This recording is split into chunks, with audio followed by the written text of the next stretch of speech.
Patrimonio Invisible y las series de documentales históricas precursoras de la igualdad en el siglo XX. Ha publicado artículos sobre cine y memoria para los libros en Perú desde el cine, plano a plano en la Universidad del Pacífico y recientemente para el libro Peruvian Cinema of the 21st Century. Le invitamos por favor para que suba. Karen Bernedo, la que le dice Miguel Ángel. No, ella no le gusta. De igual forma, quiero invitar también a nuestros participantes, David Carrillo, Claro, para que suba al escenario, Carlos La Rosa, Marisol Palacios y Lucía Lora.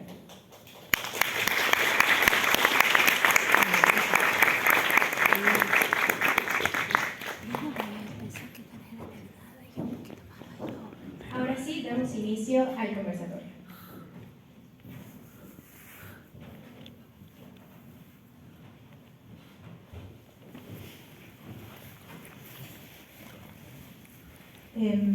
Buenas noches a todos, a todas. Es un honor estar aquí en Escena Sur, sobre todo porque es un festival organizado, realizado y protagonizado por estudiantes. Agradezco mucho a la universidad y a la carrera por haberme dado este rol hoy día, además con colegas tan queridos acá, tratando de responder una pregunta que es un gran desafío, creo, para todos acá. Voy a presentarlos. En primer lugar está David Carrillo, gestor cultural, director y actor de teatro, dramaturgo y maestro de actuación. Estudió en el Club de Teatro de Lima y en el taller de formación actoral de Alberto Isola. Hasta hoy ha actuado en 43 obras bajo la dirección de Alberto Isola, Aldo Villashiro, Mateo Chiarella, Giovanni Sixia, Sergio Lucera, Norma Martínez, entre otros. Y ha dirigido 52 obras de teatro. A través de su propio taller se dedica a formar y entrenar a teatristas en temas de actuación, análisis de texto, dirección y apreciación teatral. Un aplauso para él, por favor.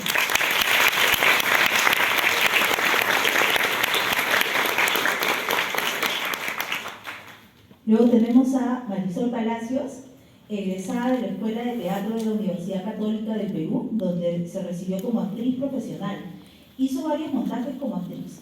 Realizó una pasantía en el Théâtre des Amandiers y Théâtre du Soleil de Ariane Montjoly en París, Francia, espero que lo hayas pronunciado bien, donde se especializó en dirección teatral. Dirigió Locos de Amor de Sam Shepard, Romeo y Julieta de William Shakespeare, entre otros. Como gestora cultural, fue jefe de división de teatros municipales de los años 2011, 2012 y 2013, donde creó el Festival de Artes Escénicas de Lima, FAEL. En conjunto con los principales centros culturales de la ciudad de Lima, el FAEL Lima, siendo su directora artística en las dos primeras ediciones del 2017 y 2018. Un aplauso para ella.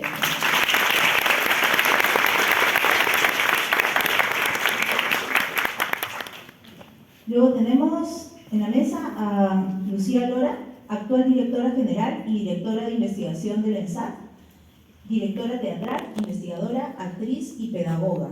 Trabaja como docente en el ENSAT, en el área de investigación y en la PUC, en la Facultad de Artes Escénicas. Es licenciada en Pedagogía Teatral y magistra en Artes Escénicas y en Gestión Pública. Se formó como actriz en el grupo Yuyashkani, donde trabajó varios años. Paralelamente estudió con Cuatro Tablas, Alberto Isola, Lucho Ramírez, Arias y Aragón, entre otros. Complementó su formación de actriz con estudios de danza contemporánea, coreografía y dramaturgia. Se ha desempeñado durante años como pedagoga tanto en el Perú como en Venezuela, Colombia y México. Actualmente cuenta con varios artículos publicados en libros y revistas especializadas. Un aplauso para ella.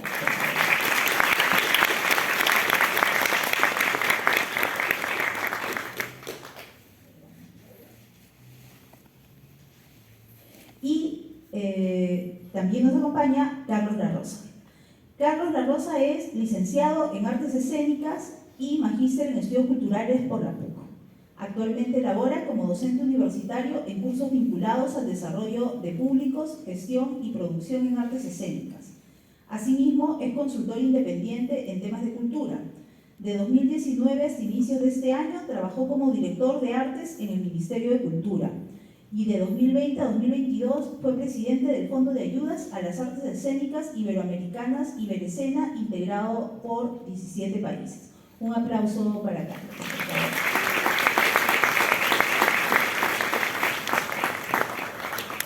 Bueno, vamos a empezar esta conversación en el orden en el que estamos sentados, empezando desde el lado donde yo estoy. Y la metodología va a ser la siguiente: cada uno tiene unos 10 minutos como máximo para plantear su reflexión y tratar de contestar esta gran pregunta de hacia dónde va el teatro. Y hacemos una segunda rueda de preguntas, ya sea que quieran dialogar entre lo que ha dicho algún colega o surjan algunas preguntas desde mi lado. Entonces, empezamos contigo, Vale. Bueno, difícil abrir una respuesta hacia una pregunta tan grande como hacia dónde va el teatro, pero la verdad es que probablemente nosotros nos preguntamos todos los días, porque el teatro siempre está, o debería estar siempre en movimiento y siempre interpelando el presente, ¿no?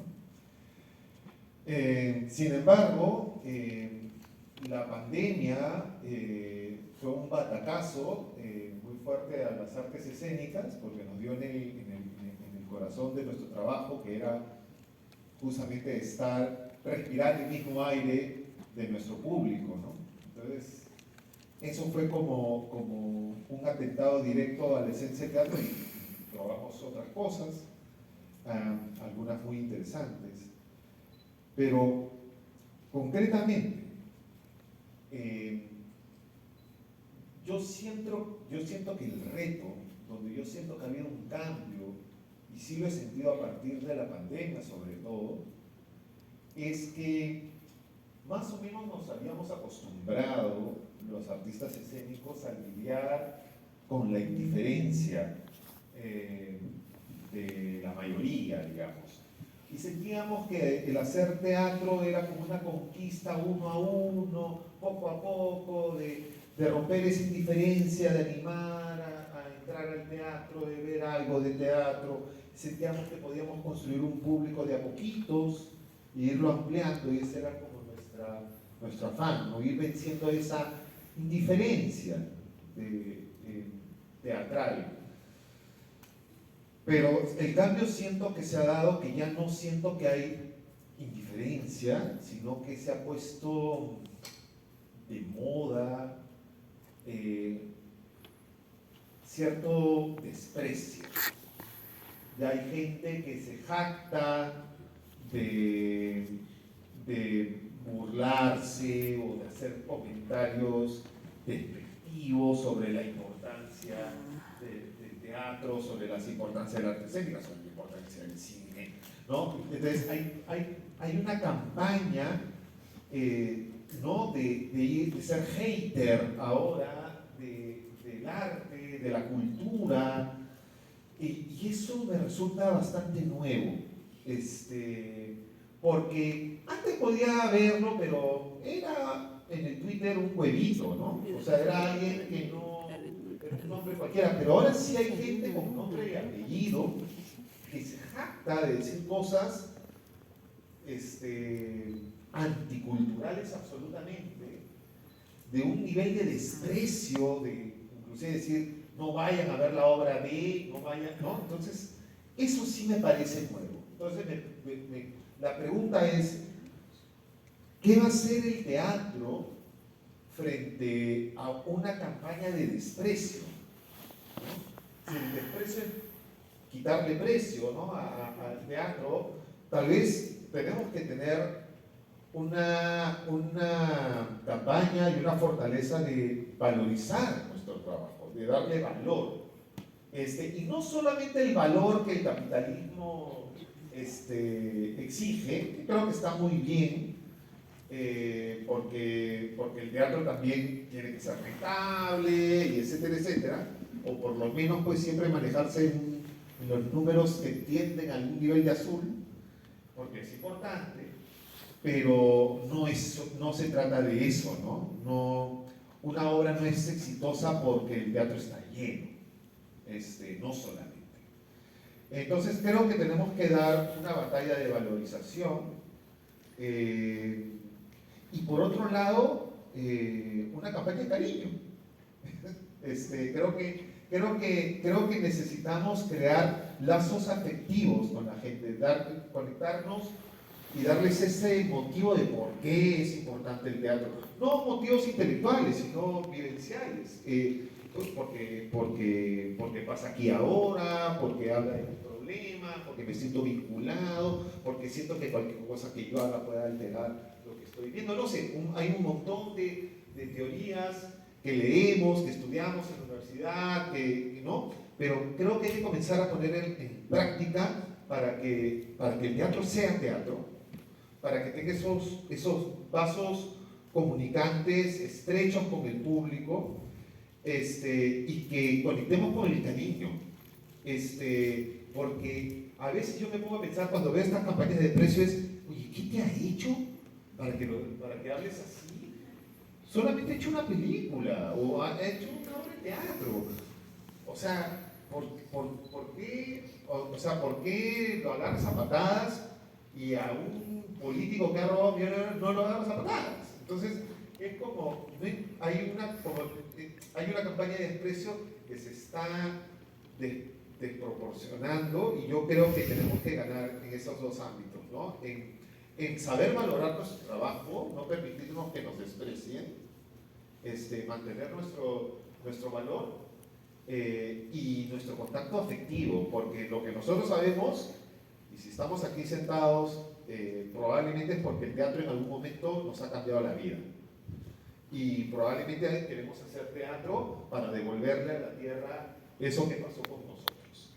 Entonces, tenemos que obligarnos a que las cosas que hagamos tengan un vaso comunicante desde el cariño, desde la relevancia, desde la escucha, desde la inclusión. Que el teatro nos dé todo eso que la sociedad nos está negando. Eso como primera reflexión. Muchas gracias, David. Marisol.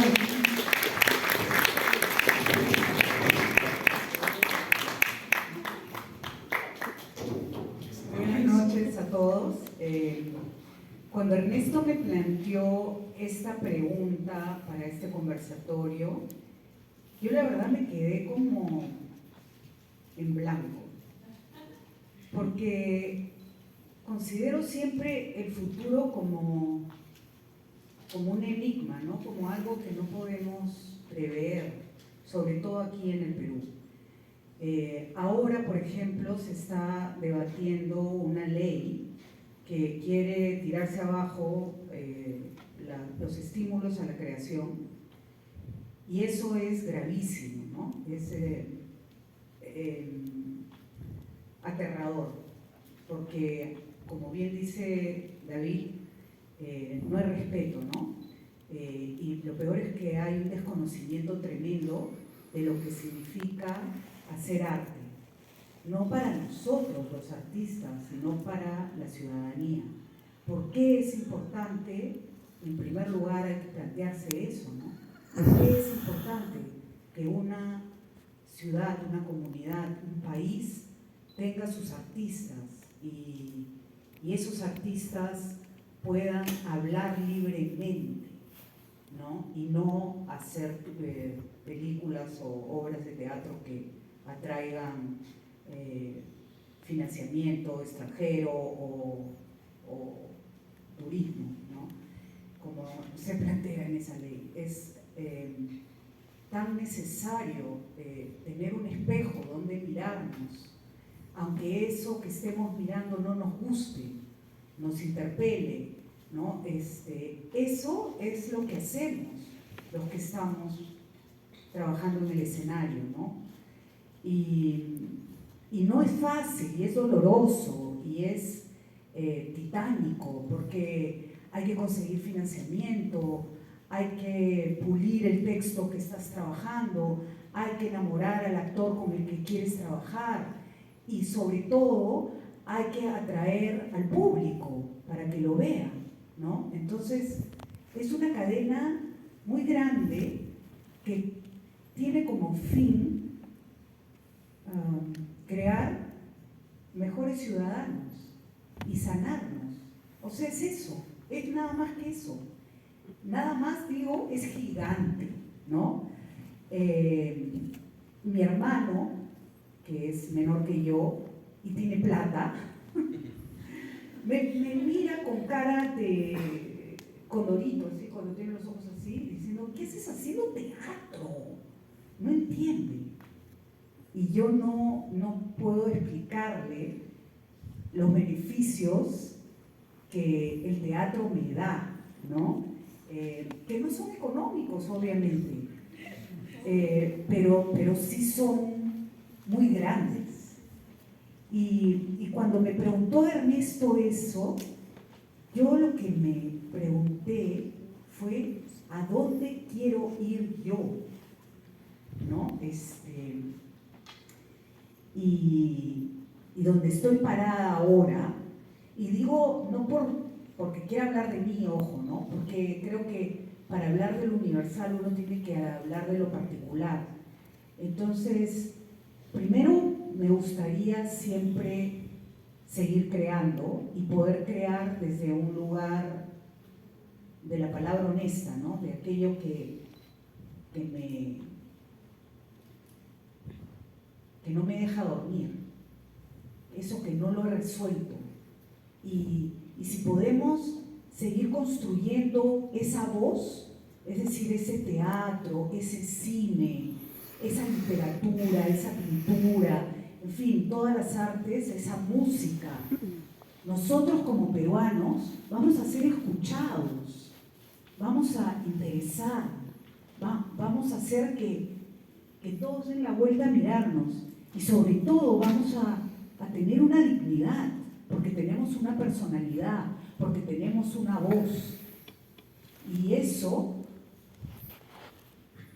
los artistas, digamos, están en la primera fila, pero no para hablar de uno, sino para hablar de un país y sus problemas. Gracias. Gracias, ahora el turno de Lucía. Sí, funciona. Hola a todos y a todas, muchas gracias por la invitación, es un gusto estar aquí. A mí me pasó algo parecido que Marisol, no me pasó en el momento en el que fui invitada, creo que en ese momento no usé recibo, pero ahora que venía hacia acá, me preguntaba, ¿qué tienes tú que decir al respecto, Lucía? Y me respondí, probablemente nada. No sé en realidad cuál es el futuro del teatro peruano, de las artes peruanas en general, pero voy a hacer un poco la misma reflexión que hizo Marisol antes que yo. Y también probablemente voy a decir cosas incómodas, lo cual es un fastidio porque tengo a Carlos acostado. pero voy a decir cosas incómodas en torno a la necesidad de políticas sólidas y claras para que el teatro tenga un futuro, eventualmente, como lo queremos. Pero en primer lugar quería también cuestionar la función del arte en general y del arte escénico en particular, ¿no? Porque no sé tampoco si hay un teatro o hay muchos teatros, ¿no? Hay una enorme pluralidad, una enorme vastedad de construcciones poéticas de lo más disímiles, además, ¿no? Es incluso ya a estas alturas complicado mirarlas juntas y pensar que estamos hablando de la misma cosa, de la cosa teatro, ¿no? Y sin embargo, todas ellas cohabitan este mismo espacio social, cultural, en el que vivimos todas y todos, ¿no? Entonces, partiendo de ahí, ¿cuál es la importancia del teatro? ¿Cuál es la función del teatro? ¿Qué esperamos del teatro? Y yo creo que en realidad esta mirada reciente, aquí viene el incómodo, en torno a las industrias culturales, no es que le haya hecho o le esté haciendo un favor a pensar y entender la función del arte. Las industrias genera productos para ser comprados y vendidos. Y el arte no genera productos para ser comprados y vendidos. No quiero decir con esto que las y los artistas no tengan derecho a vivir bien, por supuesto que sí.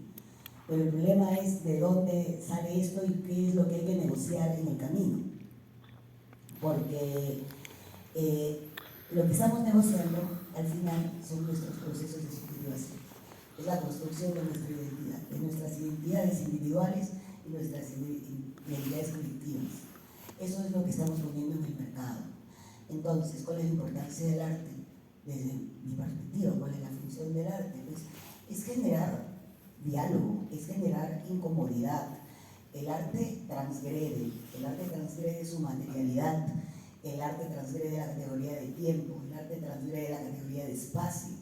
El arte por naturaleza es transgresor y por lo tanto cuestiona, interpela, dialoga, se mira a sí mismo incluso, mira el rol de sus creadores y creadoras, se mira como país y mira sus heridas. Y en ese proceso se encuentran respuestas o se encuentran más preguntas. Justamente lo que decía Marisol en torno a que el arte no debe ser censurado, ni las creadoras y creadoras deben ser censurados o cuestionados, ni tampoco se debe generar políticas para atraer el turismo, ¿no? O sea, esto es realmente complejo y muy producto de nuestro tiempo, ¿no? Y lo que me lleva a mi segundo punto. Hace poquito estaba escuchando una entrevista a Walter Miñolo, que se le hicieron hace varios años, en la que él estaba hablando de que ya es complicado pensar en el post, ¿no? Como prefijo que solucione nuestro conflicto epocal, ¿no? Él decía, ya hubo un cambio de época, ya estamos en un cambio de época, ¿no? Y un cambio de época que está determinado por la crisis en la construcción de las identidades. Estamos en la época de la fragmentación y la pluralidad, y esto tampoco nos hace ningún favor, muy por el contrario, nos pone en una situación mucho más compleja como creadores y creadoras, porque además es desde el arte, desde donde se cimentan las resistencias, desde donde se puede luchar. ¿Contra qué? Contra la crisis en la construcción de las subjetividades, contra la fragmentación de las identidades, contra la decisión que ya está habitando en todos nosotros y además en todas nuestras relaciones. Somos, bueno, no somos, nosotros no, pero estamos formando generaciones de creadores y creadoras que la tienen más difícil de lo que nosotras y nosotros la tuvimos. Y la tienen más difícil porque sus relaciones están mediadas, su identidad está mediada, y el arte es el espacio de la subversión de ese tipo de mediación, porque el arte es acontecimiento, es aquello que sucede, es aquello que acontece, ¿no? El arte no es la cosa, el arte transgrede la cosa, el arte es el encuentro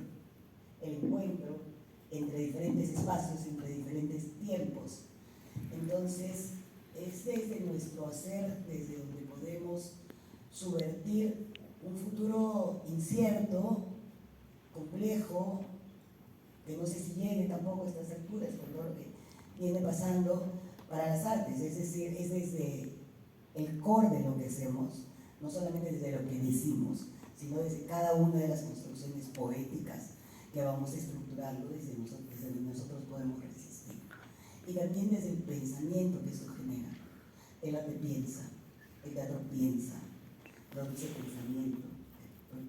pensamiento al producir diálogo, ¿no? Entonces el arte es esfera pública y necesita volver a ser pensado como espacio comunitario, como espacio de encuentro, como espacio en el cual nosotros nos reunimos y nos miramos y nos hablamos y miramos nuestras heridas como sociedad, como país, y tratamos de encontrarnos, y ese encontrarnos es sanador, pretende ser sanador al menos, y yo espero que siga pretendiendo ser sanador. Y finalmente necesitamos políticas, no existe una política nacional de arte, solamente existe una de cultura, de la cual ya nos sentimos orgullosos solo porque existe, ¿no? Mientras en otros países hermanos existen políticas nacionales de artes escénicas, aquí ni siquiera hay de artes, hay muchísimo que hacer, hay una ley del artista que tuvo una primera versión y hace como 3 años que se viene trabajando la siguiente, que hasta ahora no ve la luz. Sé que se están haciendo grandes esfuerzos, no son suficientes. Hay muchísimo que hacer, tenemos muchísimos pendientes porque es desde muchos flancos que tenemos que estructurar para que algo como el futuro de las artes escénicas, el futuro del teatro en el país sea lo que todas y todos queremos, ¿no? Es algo que tenemos que construir.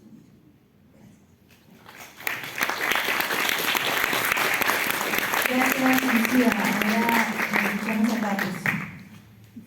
Buenas noches con todas, con todos. Muchas gracias por la invitación. Me sumo a las felicidades para todas las estudiantes, las productoras, las que han hecho sus obras. De verdad, felicidades porque creo que es un logro y una meta muy bonita el ver tu obra en escena, el ver tu producción en escena. De verdad, y es muy emocionante también poder un poquito compartir este momento con ustedes. De verdad, muchas felicidades y felicidades también para los docentes, las autoridades de la universidad. Realmente muy valioso poder compartir este espacio. Pensé que tenía suerte de ser el cuarto, pero creo que ya no hay manera de complicarse con la pregunta. Comparto todo lo que mencionaron las personas que me han precedido. De alguna manera yo pienso, hay muchas maneras de aproximarse, las que en este momento se me ocurren. Es que, si bien es cierto, la pregunta habla sobre cuál es el futuro del teatro. El teatro en sí no es algo inanimado, ¿no? El teatro es lo que nosotros hacemos. El futuro del teatro es de alguna manera lo que vamos a hacer nosotros y lo que estamos dispuestos a hacer a través del teatro o en el teatro o desde el teatro. Y pienso que son momentos muy difíciles para el mundo en general, yo diría aterradores. Yo nunca he vivido, y nadie creo aquí, no sé, ha vivido una pandemia, ¿no? Y la pandemia ha hecho mucho que las personas dejen de pensar mucho incluso en el futuro, ¿no? Muchos piensan o pensamos, o yo pienso mucho en el inmediato. A veces pienso en el vivir día a día y cada día tratar de disfrutarlo al máximo. Creo que es una sensación que cada vez se ha apoderado más de mí. Entonces, si algún día quiero hacer algo, trato de hacerlo desde lo más pequeño hasta lo más grande. Trato de exprimir más el tiempo porque quizás ahora soy más consciente del tiempo, ¿no? Recientemente soy padre y ver a mi hija me hace ser, siento yo, más consciente del tiempo en la medida en que comparto tiempo con ella y la veo crecer cada día. Y creo que de alguna manera, sumado al aterrador, es que yo percibo muchas señales de tiempos sombríos para el mundo en general, pero que afectan a las artes, ¿no? Hay pensamientos violentos que se apoderan del mundo político, una cultura individualista que comienza a avanzar a un ritmo cada vez más acelerado, con visiones de fe que avanzan también a un ritmo más acelerado y que atentan contra las libertades de muchas maneras. Tanto es así que siento que es como una fuerza que avanza, que avanza, que avanza, que avanza y que a veces parece que no te afecta necesariamente o uno de repente piensa que no le afecta hasta que de pronto te comienza a afectar, como la propuesta de ley que mencionaba Marisol, ¿no? Donde de repente uno dice, bueno, sí, más o menos el mundo se mueve de cierta manera, pero de pronto como que te enrostra la realidad en la cara, ¿no? Yo lo percibo así, perdón si suena pesimista. Yo he trabajado 9 años en el Ministerio de Cultura, he trabajado hasta abril de este año y lo digo con honestidad. Yo he visto muchos presidentes, ya se imaginarán cuántos ministros y ministras, no los he contado, pero son varios. Pero cuando ya decidí renunciar por motivos personales, también laborales, sí sentí algo que nunca realmente había sentido porque más o menos gobernantes, ministros, ministras, jefes, jefas que he tenido, siempre tenía la sensación de que podía avanzar y de que de alguna manera podía ser honesto frente a los demás o transparente frente a la comunidad o entorno con el que estaba trabajando, y sentía que podía todavía luchar, que podía tener mis pequeñas victorias, pero de pronto se apoderó una sensación en mí que era como que era un contexto, una situación en la que ya no podía luchar, en el que ya era como sentirse vencido. Muy extraño, muy complejo también de transmitirlo, pero una sensación que tuve. Y con el pasar del tiempo, más allá del ministerio donde trabajé, a nivel global, lo he comenzado a sentir mucho más y a reafirmarme de alguna manera en esa sensación. Y sin embargo, también venía pensando en la pregunta desde hace algunos días cómo responderla, y también pensaba en momentos trágicos para el mundo, pero que de alguna manera las personas, como nosotros, han logrado sobrellevar esos momentos, ¿no? Seguramente quizás alguno habrá visto fotografías de guerra donde hay titiriteros haciendo espectáculos para niños y niñas. Peter Brook seguramente lo conocen, hablan de un montaje, no sé en qué país, de Crimen y Castigo, en un entorno de guerra, y él se sienta como a unos metros y de pronto lo que él ve es una potencia teatral increíble. Hay teatro que se hace entre guerras, hay teatro que se hace posguerras, hay teatro que se hace preguerras. Y no es que estemos en una guerra, o quizás de alguna manera sí estamos en una guerra, quizás de ideas, quizás de poderes, quizás de grupos. Y el teatro está ahí. Yo creo sí que el teatro es una herramienta muy poderosa, y creo que hay muchas formas de dar esa batalla o de reafirmarse. Puedes dar la batalla como profesor, con niños, con niñas, haciendo activismo, haciendo una obra de teatro en una sala como esta, formando un grupo.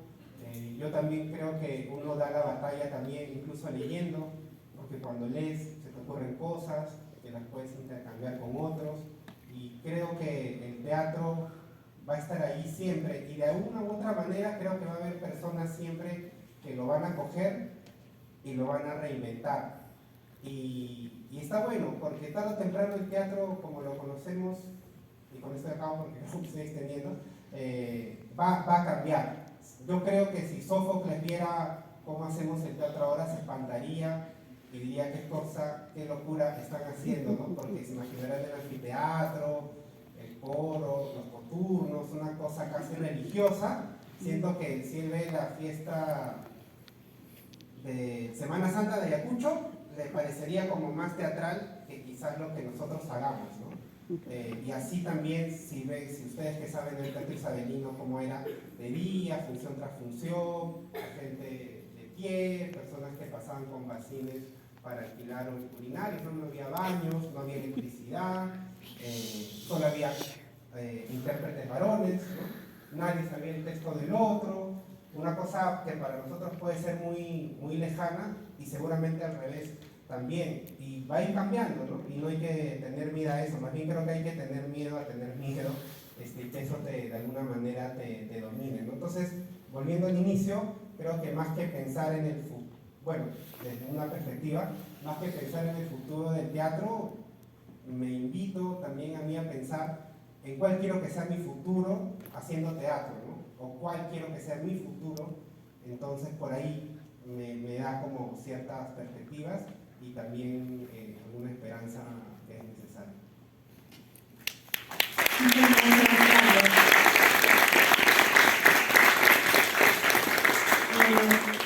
Bueno, este conversatorio se da en un contexto bien particular y bien de crisis, a propósito de esta ley que han mencionado todos, y que además ha puesto en crisis las percepciones de la cultura también, ¿no? O las fricciones, las tensiones, todo eso ha saltado, y además es una ley que afecta a todos los sectores culturales, ¿no? Entonces Se nota en la dificultad que ha habido de responder la pregunta, porque la pregunta que genera mucha incertidumbre más bien. Pero lo interesante es que, más allá del diagnóstico que se ha hecho sobre las ausencias, también está el potencial del arte y de la cultura. Y por supuesto que no se puede pensar en el teatro sin pensar en la cultura, sin pensar en la sociedad que nos atraviesa y sin pensar en las políticas culturales. Entonces, en esta segunda ronda yo quisiera proponerles una pregunta amplia, por si se les quedaron cosas en el tintero que decir y de pronto se pueden meter ahí en esa pregunta, y es más bien hacia dónde debería ir la cultura en este país y cuál sería el rol del teatro en ese camino, cómo construimos, que un poco que Carlos ya lo empezó a contestar, ¿no? Y hablaste de la pedagogía, hablaste de construir desde la base, pero ¿hacia dónde debería ir? ¿Cuál sería lo ideal? ¿Hacia dónde deberíamos caminar como sector cultura? ¿Y cuál sería el rol del gremio teatral en ese camino? Igual en el mismo orden.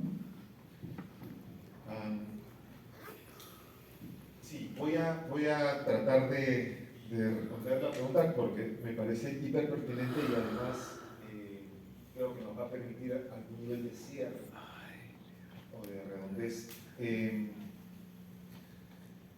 increíble que se estaguen tanto. Yo cuando hablaba de este desprecio al cual no estaba tan acostumbrado, como decía, sí estaba acostumbrado a la indiferencia, pero no al desprecio. Tal vez esa indiferencia lo que ocultaba era un gran desprecio, pero bueno, pero a mí me he puesto a pensar cómo hacer las batallas, ¿no? Cómo enfrentar esta lucha. Y antes de comenzar a pensar en que el problema es del otro, voy a pensar en cuál es mi problema. Y lo que yo estoy atravesando, y creo que es algo en común, es que estamos apáticos. Yo, si quiero luchar contra el desprecio de los otros hacia el que yo hago, hacia la cultura, en primera instancia tengo que dejar de ser apático frente a lo que están haciendo mis colegas, los demás, mi entorno. Y algo que hemos hablado, algo que conversamos los profesores en común, es que nos cuesta hacer que nuestros alumnos o los estudiantes de actuación o la gente que dice amar el teatro vaya a ver teatro. Estamos muy ocupados haciendo teatro para ir a ver teatro. Y muchas veces eso es una mentira. Y yo creo que el rol de roles, lo que el teatro siempre va a necesitar son espectadores. Y si nosotros amamos el teatro, lo mejor que podemos hacer para contribuir al teatro es ir a verlo. Sí, el teatro necesita actores, actrices, necesita mejores directores, necesita mejores dramaturgos, necesita muchas cosas, pero sobre todo necesita mejores espectadores. Y si nosotros estamos calificados para ser los mejores espectadores posibles, si nosotros somos los que podemos aguantar una obra experimental, si nosotros somos los que podemos aguantar una obra de 3 horas, si nosotros somos los que podemos, estamos entrenados, estamos capacitados para entender un lenguaje un poco más complicado, ¿por qué no asistimos? Hay que luchar contra la apatía. ¿Cuánto teatro nos estamos perdiendo por el hoy día no, hoy día no, sí, no, estreno en 2 meses, estoy muy cansado, no sé, cualquier cosa. Y hay que lucharla, porque el teatro nos está necesitando más que nunca. Y si podemos pagar la entrada, mejor aún, porque además el teatro necesita nuestra plata. Pero por lo menos necesita nuestra presencia, nuestra complicidad. Escuchen, tenemos todas las razones del mundo para no salir de nuestras casas, porque eso es lo que están cerrando. Todo es que te van a asaltar, te va a pasar algo en la calle es violenta, ahora quieren que la gente ande con pistolas por todos lados, ¿no? Entonces, la calle va a ser violenta, quédate en tu casa. Tienes internet, tienes Netflix, tienes un montón de cosas, tienes delivery como locos, para que tienes motos que son capaces de atravesar la ciudad en 2 minutos para llevarte tu comida, no tienes que salir de tu casa. Entonces, y además, los espacios públicos ya cada vez son más agresivos, porque te haces aquí, porque siéntate más allá, no hagas esto, no converses, no te veas, no seas feliz, a tu casa soy feliz, no puedes ser feliz en la calle. Entonces, tenemos muchas razones que podemos comprar para no salir. ¿Y el teatro qué necesita? Que salgas, que atravieses la ciudad, que te desplaces, que entres, que asumas un espacio público. Entonces, nosotros tenemos que abrir la trocha. Nosotros tenemos que vencer nuestra apatía y todas las razones que tenemos para no salir de nuestras casas, para tirar un ratito a la toalla y hacer lucha diaria, y nuestra mayor lucha va a ser sentados desde una butaca. Como hoy día que han venido a esto, si querían alguna respuesta a esa pregunta, espero que se lleven muchas más preguntas nada más, y ustedes tengan sus respuestas, porque eso es lo que hacemos los teatreros, sembrar preguntas, pero esta es una razón. Estar en una butaca ahorita creo que es casi ya un acto de rebeldía. Y a eso los invito, a hacer la lucha de salir de tu casa y sentarte en una butaca, a espectar y ser el mejor espectador posible de lo que veas. Para eso estamos entrenados. Y creo que ese es el mejor rol que podemos cumplir. Mientras no actúes, mientras no dirijas, mientras no escribas, mientras no estés produciendo, siéntate en una butaca. ¿Quieres teatro? Construye teatro. Construye el teatro de los demás para que tu teatro exista. Algo así.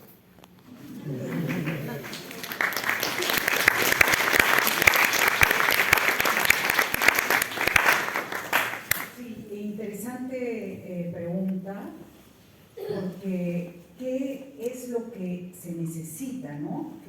¿Qué podríamos imaginar que necesita el teatro que se debe hacer ahora? Y sí, yo coincido con David en que hay 2 elementos, ¿no?, esenciales. Uno es el actor y otro es el espectador. Ahora, lo del actor también está en cuestionamiento, porque hay teatros sin actores, pero digamos que el espectador es absolutamente necesario.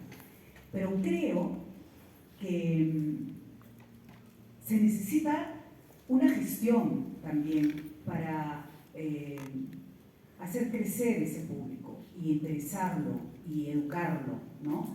Porque, claro, ustedes que están aquí sí son entrenados, sí pueden ver obras más complejas, con lenguaje más difícil, ¿no?, de meterse, pero la gran mayoría, el gran público, no. Y no hay eso, por ejemplo, en países como Argentina, acá nomás, ¿no?, Chile, Uruguay, donde el teatro empieza desde el colegio y desde ahí están formando espectadores. Y no tanto artistas, puede ser que haya alguno, pero espectadores sobre todo, ¿no? Recuerdo que fui a un festival en España de teatro para niños como programadora. Me sorprendió enormemente ver una obra de niños, de pequeñitos, donde todos estaban sentaditos y miraban la obra sin pararse, hablar. Impresionante. ¿Por qué? Porque están acostumbrados, porque tienen una educación ya planteada desde nido, ¿qué será?, donde ven obras de teatro, donde participan, o sea, todas las semanas van, los padres los llevan.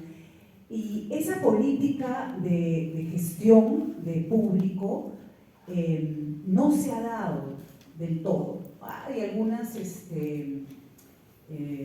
por ahí latencias, ¿no? Pero no una política amplia. Y eso por un lado, ¿no? También pensaba, y siempre lo he dicho, que hay el teatro para niños y hay el teatro de adultos. Pero ¿qué pasó en esa brecha gigantesca, importantísima, que es la adolescencia, la primera juventud, ¿no? Ahí los perdemos, hay un silencio, un vacío, y estos niños que iban al teatro, ¿por qué creemos que van a ir después? ¿No? No, y los hemos perdido. Entonces yo pensaba, ¿no? ¿Por qué no hay salas de teatro adolescente? Que es súper interesante, o sea, los temas. Recuerdo una vez que hice Romeo y Julieta para niños, lo cual fue como un poco raro, me lo cuestionaron, ¿no? ¿Cómo vas a hablar de la muerte a los niños? Y dije, claro que sí, la vida, no solo es la vida, también es la muerte, y los niños tienen que saber que vamos a morir. Claro, de una manera lúdica lo planteé, ¿no? Eso, digamos que fue un intento de un teatro para adolescentes.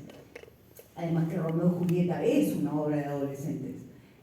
Bueno, y pienso que eso también es necesario, ¿no? La segmentación y la importancia de continuar eso, ¿no? Y de verdad que hay, además, si pensamos en maneras de venderlo a los colegios tan necesitados que están de espectáculos, ¿no? Y de poder llevar a sus alumnos a algo que esté contribuyendo con su crecimiento, en un pensamiento interesante, en un cuestionamiento necesario, en fin.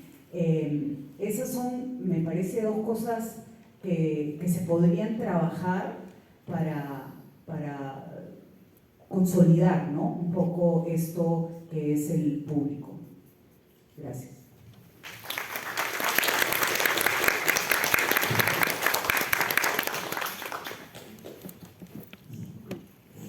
Sí, creo que hay muchas aristas desde las cuales trabajar para que el teatro tenga un futuro y para construir el teatro que nosotros queremos construir. Aún así me voy a remitir a la primera pregunta, porque a mí me pasa, cuando me presentaron lo dijeron, yo dirijo una escuela de teatro, y los estudiantes, las estudiantes van con toda su pasión, con todo su compromiso, con toda su entrega. Muchas vienen de provincia a estudiar en el ENSAT, con el esfuerzo enorme que eso significa para ellos y para ellas, para sus padres. Muchos y muchas tienen que trabajar para poder vivir en Lima y se juntan a veces, ¿no? Entre 3, 4, alquilan un departamento o alquilan un cuarto, y encima la formación es súper demandante, los estándares cada vez son más altos, y yo cada vez que voy en la mañana a tomar mi micro para llegar a la escuela, me pregunto, ¿qué estás haciendo? Sí, cada día, ¿no? Porque cada día me pregunto si yo estoy siendo honesta o si yo en realidad le estoy mintiendo a los más de 500 estudiantes que hay en la escuela, ¿no? Si es que yo realmente estoy siendo honesta y les estoy diciendo en qué se están metiendo. O sea, tratamos, ¿no?, de ser honestos el primer día de clases con un alumno, un estudiante recién ingresa, pero nos mantenemos honestas durante los 5 años de formación. Llega un momento en el que nos olvidamos para qué los estamos formando y la vida continúa. Es en realidad durísimo, porque son los sueños de seres humanos que creen con pasión, que creen con todo su ser en que lo que tienen que hacer es teatro y artes escénicas, es el amor de sus vidas. Y tú les estás diciendo que eso tiene sentido.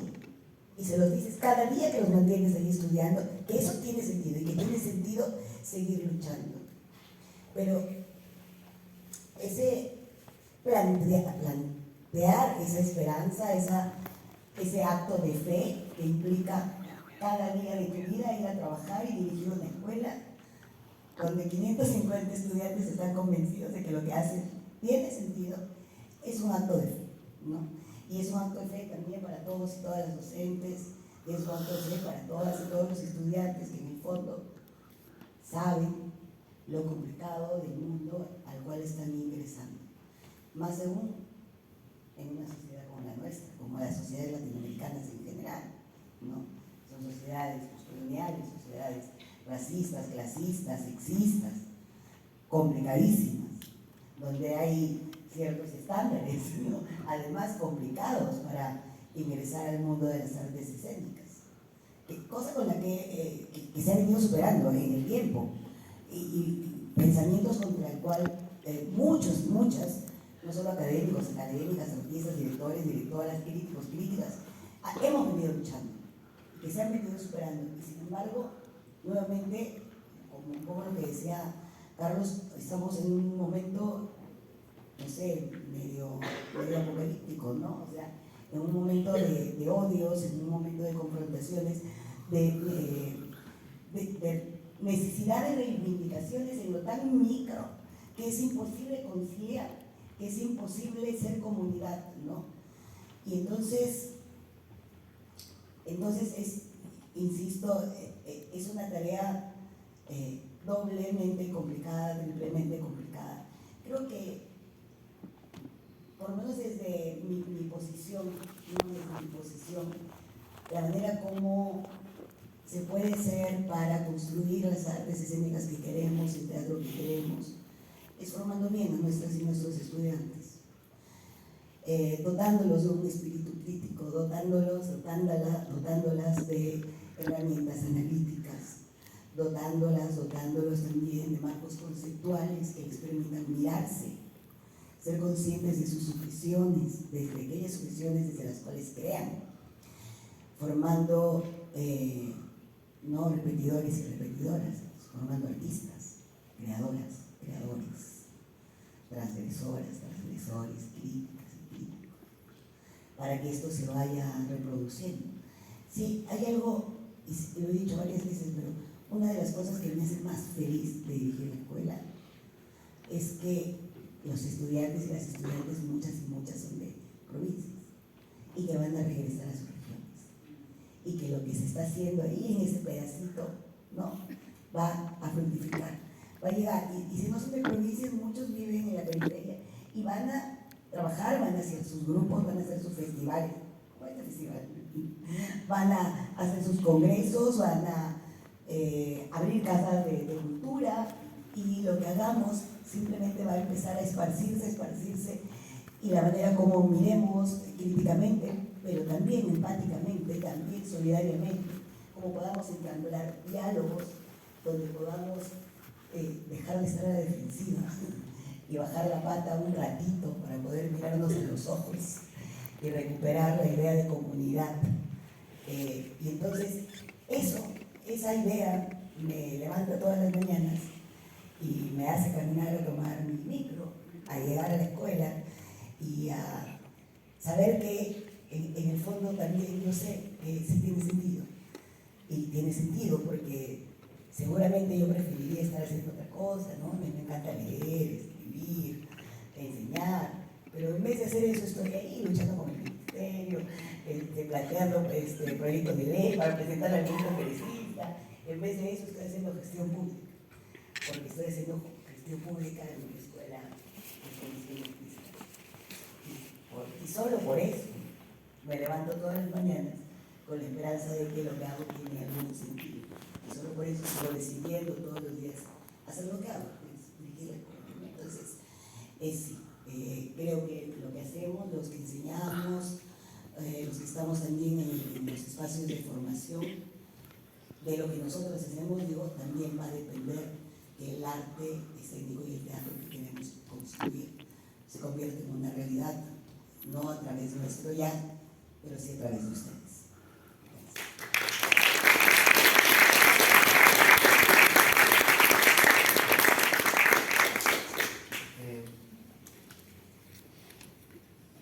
A ver, pido disculpas si de repente voy un poco desordenado en